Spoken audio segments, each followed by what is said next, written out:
Film memperlihatkan kota London di tahun 2166, nampak kota yang hancur porak-poranda oleh sebuah serangan dari Valen Savek beserta pasukannya yang ingin menguasai planet bumi. Scene pun berpindah ke sebuah tempat pertemuan di mana seorang laki-laki yang bernama Kapten Hunter sedang memohon kepada Dewan Time Master untuk memberikannya kesempatan menjelajahi waktu ke masa lalu untuk menumpas kejahatan Vandal Savek yang telah merenggut miliaran jiwa manusia yang tidak berdosa. Namun Dewan menolak karena mereka bukanlah petugas keadilan melainkan pelindung tatanan waktu. Tetapi Kapten Hunter bersikeras ingin menjelajahi waktu dan mengubah secara kelam disebabkan oleh Vandal Savek.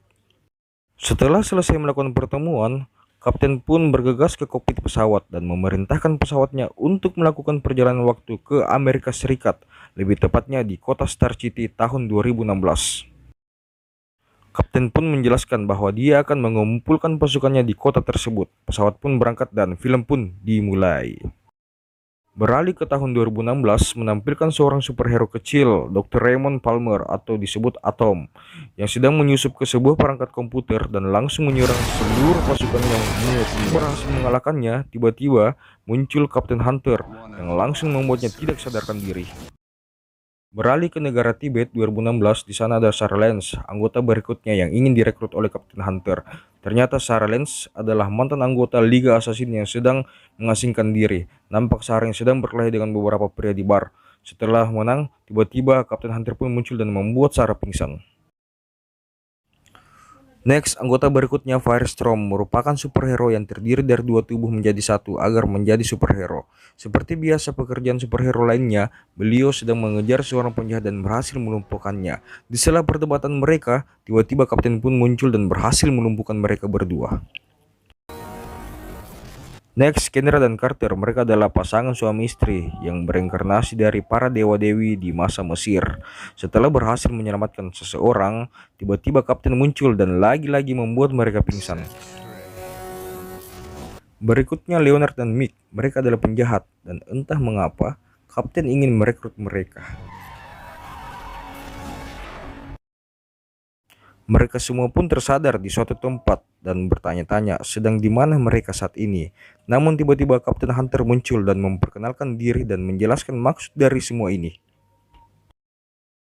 Kapten pun menjelaskan beliau datang dari masa depan, tepatnya di tahun 2166, dan Kapten pun menyampaikan bahwa di tahun itu akan terjadi kekacauan di setiap planet yang disebabkan oleh Vandal Savek. Mereka pun heran karena setahu mereka semua telah mengalahkan Vandal Savek. Namun Kapten menjelaskan bahwa Vandal Savek masih hidup dan ingin menguasai seluruh planet di galaksi ini. Mereka pun menolak untuk terlibat, namun tiba-tiba Kapten memperlihatkan sebuah video gambaran kehancuran bumi di masa depan. Seketika itu membuat mereka terdiam, lalu Kapten pun memberikan mereka kesempatan untuk berpikir selama 36 jam, apakah mereka mau ikut atau tidak. Adegan pun berpindah ke Grand Arrow yang sedang melawan penjahat. Namun tiba-tiba Atom muncul dan menjelaskan bahwa dia akan pamit untuk pergi bersama Kapten Hunter.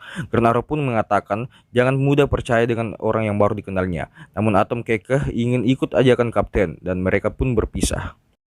Adegan pun berpindah ke Kendra dan Carter yang sedang berdebat antara mau ikut atau tidak. Carter pun mengatakan bahwa mereka telah dibunuh oleh Vandal Savek sebanyak 206 kali.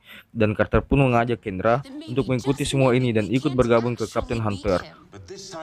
Mereka semua pun berkumpul di titik yang telah ditentukan. Dengan kehadiran mereka semua, berarti Kapten telah berhasil mengumpulkan pasukannya dan mereka pun bergegas masuk ke pesawat.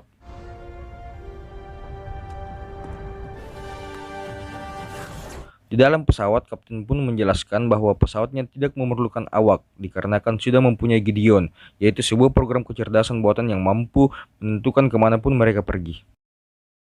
Kapten pun menjelaskan bahwa ada seseorang yang berada di tahun 1975 yang dapat memberikan informasi di mana keberadaan Vandal Savek berada. Dan seketika itu pun mereka duduk dan nyaman, kencangkan sabuk pengaman, dan pesawat pun berangkat ke tahun 1975.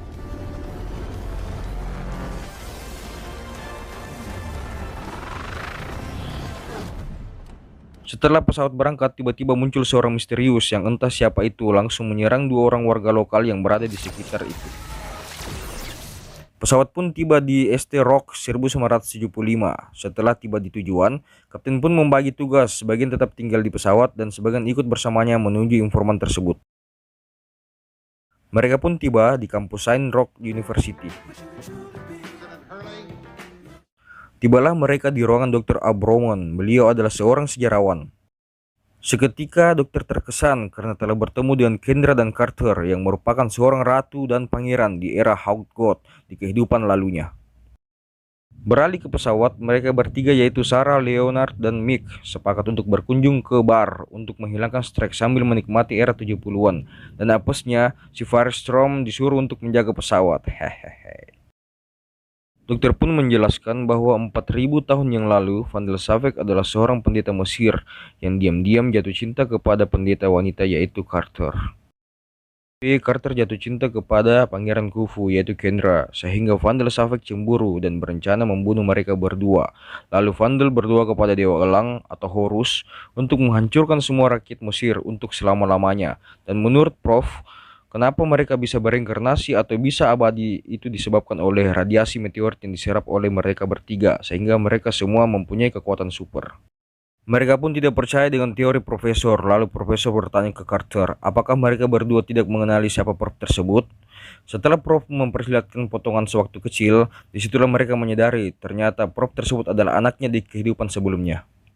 Dan Prof pun menjelaskan bahwa di saat dia berumur 10 tahun, di saat itulah Van der Savek membunuh mereka berdua dan menyisahkan si Prof tersebut. Lalu Prof pun menjelaskan bahwa selama bertahun-tahun Van der Savek bersembunyi di dalam bayang-bayang orang penting dan selalu menebar kebencian dimanapun, dan dialah penyebab terjadinya Perang Dunia ke-1.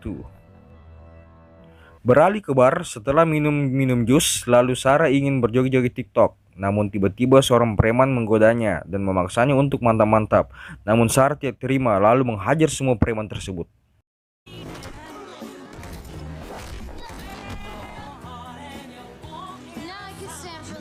Setelah adegan bar, kita langsung berpindah ke pesawat menampilkan Firestrom yang sedang membujuk Gideon atau kecerdasan buatan untuk mengantarnya pulang ke tahun 2016.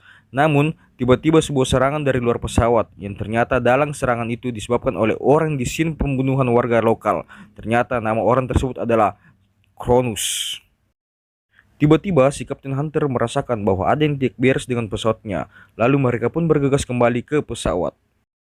Setelah mereka sampai, adu tembak pun terjadi. Nampak si Cronus yang mulai terpojok namun masih dapat memberikan sebuah perlawanan yang mengakibatkan Prof menderita luka tembak.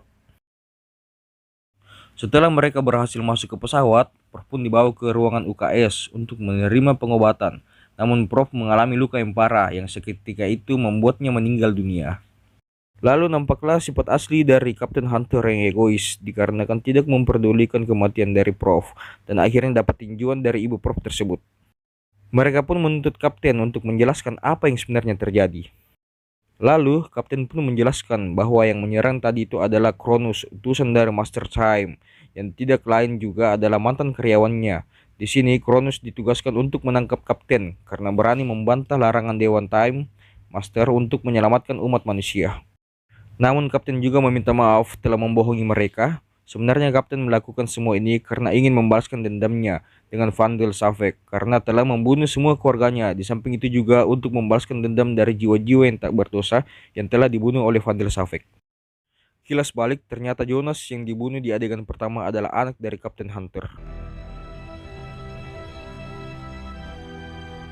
Setelah mendengarkan penjelasan dari Kapten Hunter, mereka pun menanggapi akan berpikir sejenak apakah akan lanjut atau berhenti. Setelah menunggu beberapa jam, akhirnya mereka pun semua sepakat untuk mengikuti Kapten Hunter untuk mencari dan menumpas Van der Savek sampai ke akar-akarnya. Asik!